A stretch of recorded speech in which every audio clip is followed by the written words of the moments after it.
राहुल एक छोटे से गांव का रहने वाला लड़का था, लेकिन उसके सपने बहुत बड़े थे। वह हमेशा कुछ नया करने की चाह रखता था। उसके पिता एक साधारण किसान थे और परिवार की आर्थिक स्थिति बहुत अच्छी नहीं थी, लेकिन राहुल के मन में एक बात हमेशा गूंजती थी, जो सोचा है वो करके दिखाओ। सपना और संघर्ष। राहुल को विज्ञान में बहुत रुचि थी। वह गांव के सरकारी स्कूल में पढ़ता था, जहां संसाधन सीमित थे, लेकिन उसकी जिज्ञासा असीमित थी।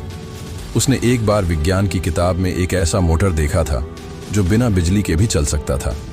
उसने सोचा, अगर मैं ऐसा कुछ बना सकूं तो गांव के लोगों की बहुत मदद हो सकती है। राहुल ने अपने पिता से कहा, पापा, मैं एक नई तरह की पवन चक्की बनाना चाहता हूं जो बिना ज्यादा खर्च के बिजली पैदा कर सके। पिता हंसते हुए बोले, बेटा, बड़े बड़े वैज्ञानिक भी ये नहीं कर पाए, तू कैसे करेगा? लेकिन राहुल ने हार नहीं मानी।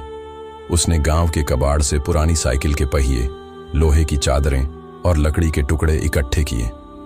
उसके दोस्त उसे पागल समझते थे, लेकिन राहुल को खुद पर विश्वास था। पहली असफलता और फिर सफलता। राहुल ने मेहनत से एक छोटा पवन चक्की मॉडल बनाया और उसे अपने घर की छत पर लगा दिया। लेकिन जब हवा चली तो वह ठीक से नहीं घूम पाया। वह निराश हो गया, लेकिन फिर उसने सोचा, अगर मैं अभी हार मान लूं तो मेरा सपना कभी पूरा नहीं होगा।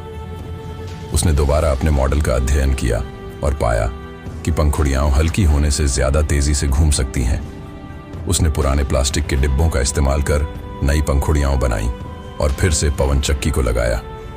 इस बार जैसे ही हवा चली, पंखुड़ियां तेजी से घूमने लगीं और थोड़ी ही देर में एक बल्ब जल उठा।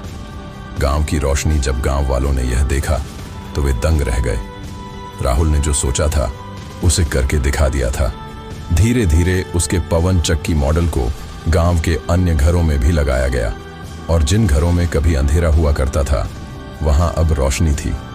उसकी मेहनत और लगन को देखकर एक इंजीनियरिंग कॉलेज ने उसे छात्रवृत्ति देकर पढ़ाई का मौका दिया। राहुल ने गांव छोड़कर शहर में पढ़ाई की और बाद में एक सफल वैज्ञानिक बना। निष्कर्ष, राहुल की कहानी हमें सिखाती है कि अगर हम कुछ ठान लें और पूरी मेहनत से उसके पीछे लग जाए तो कोई भी बाधा हमें रोक नहीं सकती। जो सोचा है वो करके दिखाओ, यही सफलता की असली कुंजी है।